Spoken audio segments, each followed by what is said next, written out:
Hello there, I am Tuomas, and today in this video I will be sharing with you my thoughts on this album, The Beach Boys, the #1 surfing group in the country, the Beach Boys, their second studio album, Surfin USA, which was their first major selling album.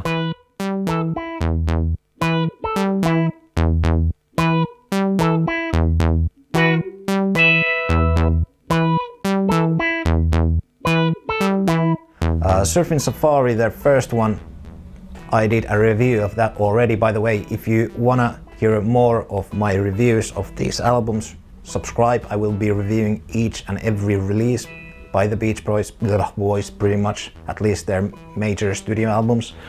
So anyway, that's the way you can keep it up and, stay tuned. So anyway, let's continue with this one. Okay, this is a very delicate operation.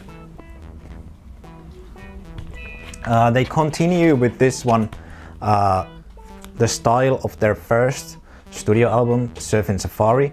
Surfin Safari had a few minor hits already. The title track, Surfin, and 409, I think, probably already got some airplay. But Surfin USA was the first track that really skyrocketed them. And after this one, everybody knew who they were. Or at least the name, the Beach Boys. But like I said, this follows up the style of Surfin Safari. This came out 63. Am I remembering correctly? Correct me if I'm wrong. I wasn't born yet, sorry. I don't remember.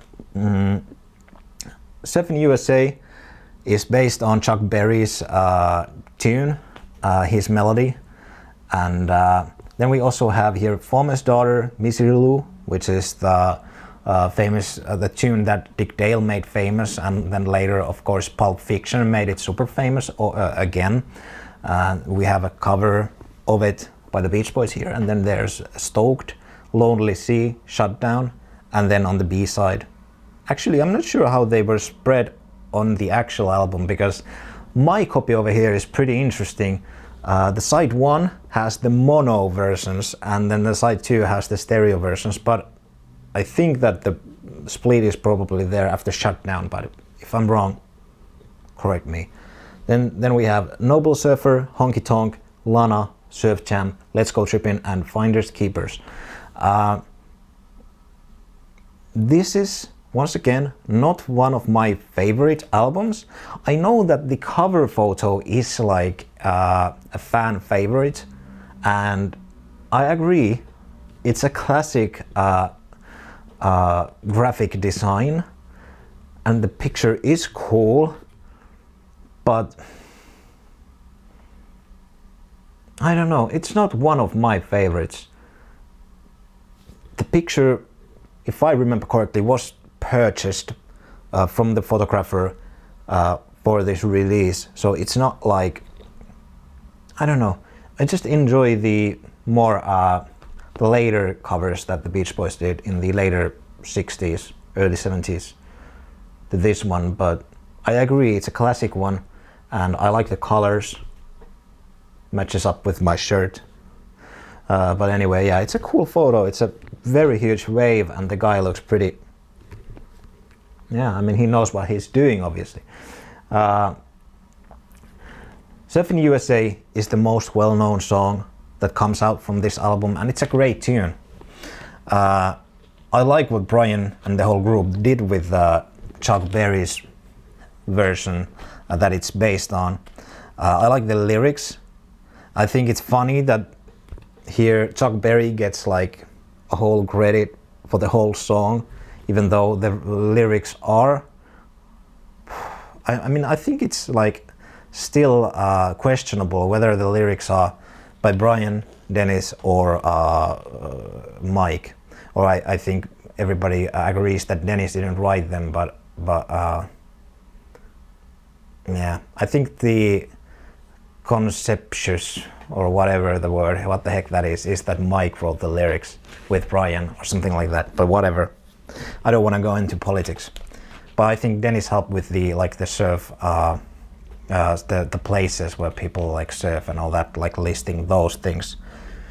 But anyway, I mean, it's a classic tune, and it's always cool live, and I like the drum, the dun dun dun. It's just super cool how it like goes down, and we also only have the kick, and then the whole thing always like, it's just so cool. I don't know, and their voices sound always just as fresh. It's very, I don't know, it's very interesting.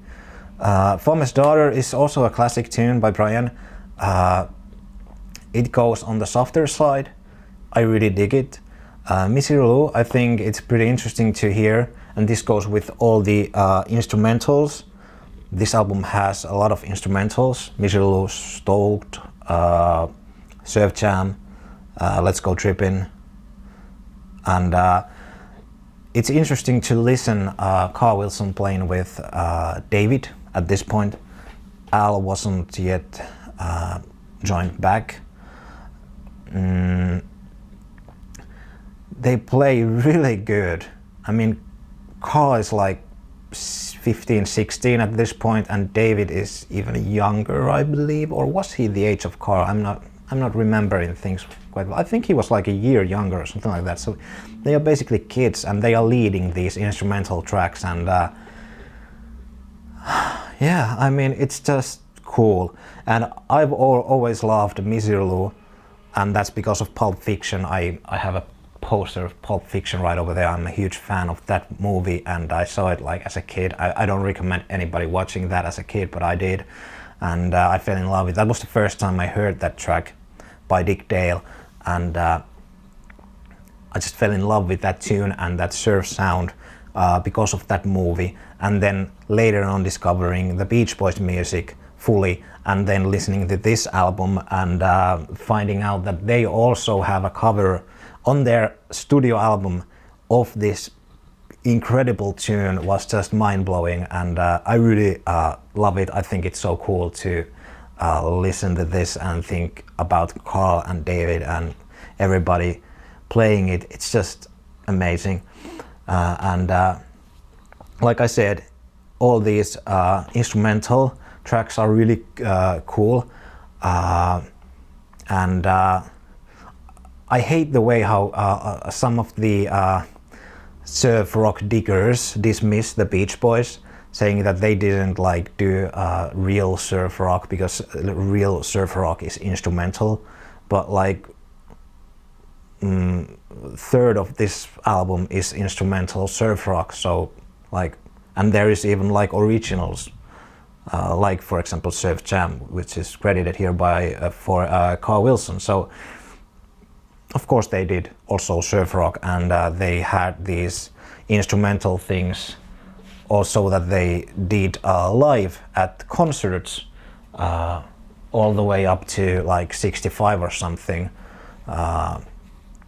like Hawthorne, what the heck that was released a little while ago on an archival release. But anyway, let's not meander too much about that. Surfin USA is production-wise, it's improvement of Surfin Safari. The tracks are a little bit higher standard, I think. The vocals are better, they have improved, they're playing already a lot, and in every way it's an improvement, I think, of their first studio album. But like I said, it follows the same kind of style, it fits into the same type of category thematically and visually. This is the middle album of their surfing trilogy, if you want to put it that way, starting from Surfin Safari, then ending with Surfer Girl, and having this in the middle. My favorite of all of these three is the last one, Surfer Girl, because I am a big fan of those ballads, but I also love these instrumental tracks. So that is why this is my second favorite of these three. It's a great album. For me, it's not as personal. I don't love it the same way I love their later 60s music.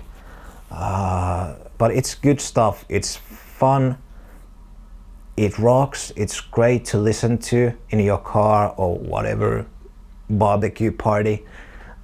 It always works, it always sounds fresh, and in every way it is a good album. Not one of my favorites. I think they got better and better on each album pretty much, like up until early 70s.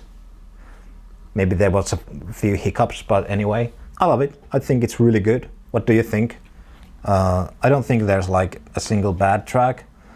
Not anything like super mind-blowing either, but considering that this was still yet their only second studio album and they didn't have a lot of experience yet, this is really good.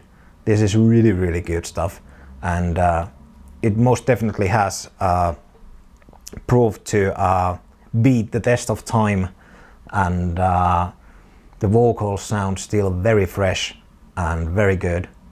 What do you think? Do you like it? What are your favorite tracks? Yeah, if you like this video, thanks for watching.